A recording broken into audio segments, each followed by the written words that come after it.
اعوذ باللہ من الشیطان الرجیم بسم اللہ الرحمن الرحیم السلام علیکم ورحمۃ اللہ وبرکاتہ۔ امید کرتا ہوں کہ تمام احباب خیر و عافیت سے ہوں گے۔ خداوند کریم تمام مومنین مومنات کو سلامت رکھے۔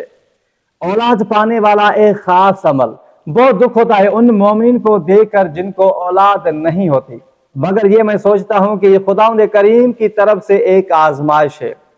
خداوند کریم کی رضا پر راضی رہنا ہی ایک اچھا عمل ہے۔ میں تمام ان مومنین سے بات کہنا چاہوں گا کہ جن کو اولاد نہیں ہے تو خدا را مایوس نہ ہو جائیں۔ یہ ذہن میں رکھیں کہ خداوند کریم کی طرف سے آزمائش ہے۔ انسان گنہگار ہے، انسان خطا کار ہے، انسان کبھی کبھار ایسے گناہ کر جاتا ہے کہ وہ خداوند کریم کو پسند نہیں ہوتا۔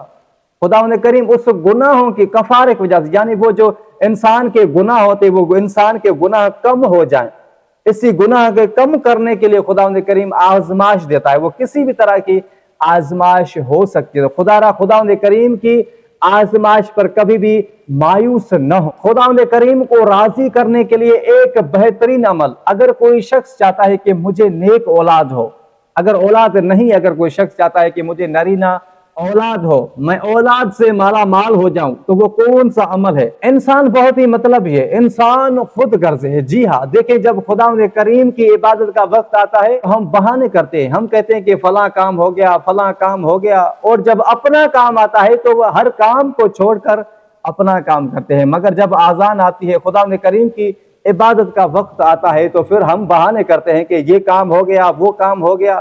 اب دیکھیں اگر آپ خداوند کریم کی عبادت نہیں کریں گے، خداوند کریم کو راضی نہیں کریں گے، تو خداوند کریم آپ کو راضی کیسے کرے گا؟ حل جزاء الاحسان الا الاحسان، احسان کا بدلہ احسان ہے، یعنی آپ ایسا کام کریں، خداوند کریم کو آپ یاد کریں، خداوند کریم کی عبادت کریں، ایسا ہو ہی نہیں سکتا کہ آپ خداوند کریم سے جو مانگے وہ آپ کو عطا نہ ہو۔ تو چلتے ہیں، وقت کو ضائع کیے بغیر اولاد پانے والا ایک خاص عمل بتاتا ہوں۔ عمل بالکل ہی آسان ہے۔ عمل کیا ہے؟ عمل یہ ہے کہ صرف آپ کو استغفار پڑھنا ہے، صرف آپ کو استغفار، اور کچھ بھی نہیں۔ دیکھیں انسان گنہگار ہے، اور جتنا انسان استغفار کرے گا نا، اس کے انسان کے جو گناہ ہیں وہ ختم ہو جائیں گے، اور خداوند کریم کو یہ عمل بہت ہی پسند۔ ایک تسبیح اٹھا لیں اور پڑھتے رہیں استغفر اللہ استغفر اللہ استغفر اللہ استغفر اللہ استغفر اللہ۔ اگر آپ کے پاس تسبیح نہیں ہے تو آپ ایسے ہی منہ سے استغفر اللہ استغفر اللہ، جتنا بھی ہو سکے آپ استغفر اللہ پڑھتے رہیں۔ اس کے بعد یہ ہدیہ کریں شہید کربلا حضرت امام حسین علیہ السلام، آپ واسطہ دیں امام کو اور کہیں کہ مولا آپ خداوند کریم سے سفارش کریں کہ مجھے نرینہ اولاد خداوند کریم عطا فرمائے۔ اس کے بعد ایک بات ذہن میں رکھنا، اکثر دوست یہ سوچیں گے کہ بس یہ عمل ہے۔ دیکھیں انسان کا عقیدہ پختہ ہونا چاہیے۔ قرآن مجید کا اگر ایک لفظ ہے نا، خدا کی قسم، اگر آپ کا عقیدہ اچھا ہے نا، ایک لفظ بھی آپ پر اثر کرے۔ اگر عقیدہ نہیں ہے نا تو پورا قرآن مجید آپ پڑھتے رہیں، اثر نہیں کرے گا۔ تو کبھی بھی قرآن مجید کے بارے میں، کبھی بھی کسی بھی عمل کے بارے میں جو قرآنی عمل ہے، کسی عمل کے بارے میں آپ ہلکا نہ سمجھیں۔ اگر ہلکا سمجھیں گے تو اثر نہیں کرے۔ اگر چھوٹا سا عمل ہے آپ اس پر عقیدہ رکھتے ہیں تو وہ آپ پر اثر کرے گا۔ جس طرح حضور پاک صلی اللہ علیہ وآلہ وسلم کا فرمان ہے کہ درود پاک چھوٹی ہے، اللہم صلی علی محمد و آل محمد، چھوٹی ہے بڑی ہے، مگر حضور پاک صلی اللہ علیہ وآلہ وسلم فرماتے ہیں کہ اگر کسی شخص کو یہ پتا چل جائے کہ درود پاک کی فضیلت کتنی ہے، ثواب کتنا ہے، تو باخدا وہ شخص ہر روز درود پاک پڑھتا رہے گا جب تک وہ تھک نہ جائے۔ دیکھیں درود پاک کی کتنی فضیلت ہے، مگر ہمیں پتا نہیں ہے۔